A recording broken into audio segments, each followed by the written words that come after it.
Imagine a single, dusty fort on the Arabian Sea. Inside, 9 men. Outside, a guerrilla army of 300, screaming through the dawn, armed with machine guns, mortars, and Soviet rockets. The date is July 19, 1972. The place is Mirbat, Oman. And this is a story of how a handful of snipers, against impossible odds, wrote one of the most extraordinary chapters in modern military history. I'm Ibnul Jaif Farabi, and this is Flashpoints, the wars that shaped us. To understand why British SAS soldiers were even in Oman, we have to rewind. The Cold War wasn't just fought in Berlin or Cuba. It was fought in these desert shadows.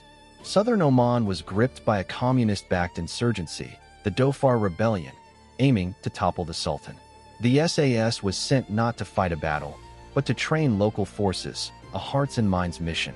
Their base was a small, mud-brick fort on the outskirts of Mirbat town called the Bat House. On that July morning, there was minimal, 9 SAS operatives, including a medic and a young captain named Mike Keeley, alongside about 30 loyal Omani soldiers. They were advisors, not frontline troops. That was about to change violently. The assault began just after 5 a.m., under cover of monsoon cloud and drizzle. 300 Adu guerrillas launched a perfectly planned, all-out attack to overrun Mirbat.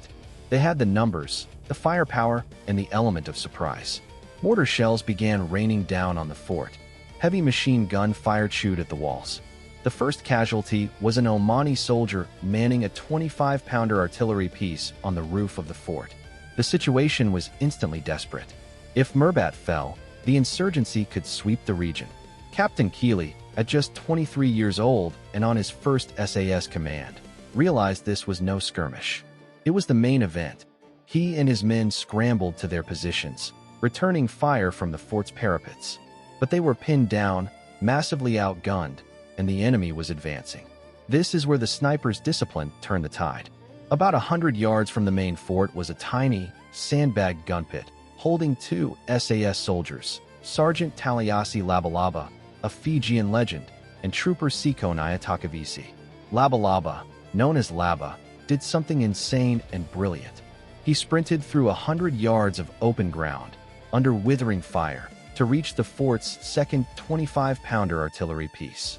Alone, he began loading, aiming, and firing the massive gun at point-blank range into the advancing guerrillas. He was soon joined by Takavisi, who was badly wounded. Back in the main fort, the SAS medic, Trooper Tommy Tobin, then made his own suicidal dash across that killing zone to aid them. For a critical hour, this tiny team in the gun pit held the entire left flank, their big gun booming. But Laba was shot in the chin. He kept firing. Tobin was hit. The position was about to be overrun. Back at the Bat House, Captain Keeley knew he had to reinforce the gun pit or lose everything. With one other soldier, he charged into the open, through the same storm of lead. They reached the pit to find a scene of carnage. Labalaba was dead beside his gun. Tobin and Takavisi were severely wounded.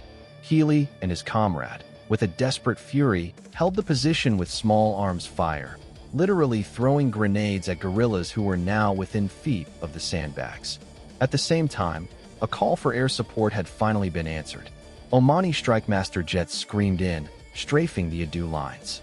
The combination of the relentless defense from the pit and the sudden air attack broke the assault. The guerrillas, having suffered heavy casualties, began to retreat. By 9:30 a.m., it was over. Mirbat held. 9 men, against 300. They won. But the cost was profound. Labalaba and Tobin died. Takavisi survived his grievous wounds. Mike Keeley was awarded the Distinguished Service Order for his leadership. The Battle of Mirbat was a flashpoint that shattered the Adu's momentum. It proved that will, training, and sheer nerve could defy any calculus of war. It's a story not of armies, but of individuals, the bond that made a man run into fire to reach his friend, the discipline to fire a cannon alone while wounded. It reminds us that history often turns not on grand movements, but on the actions of a few in a dusty gun pit at dawn. For Flashpoints, I'm Ibnul Jaif Farabi. This is a Light Knot Studios production. Find more at https://www.lightknotstudios.com.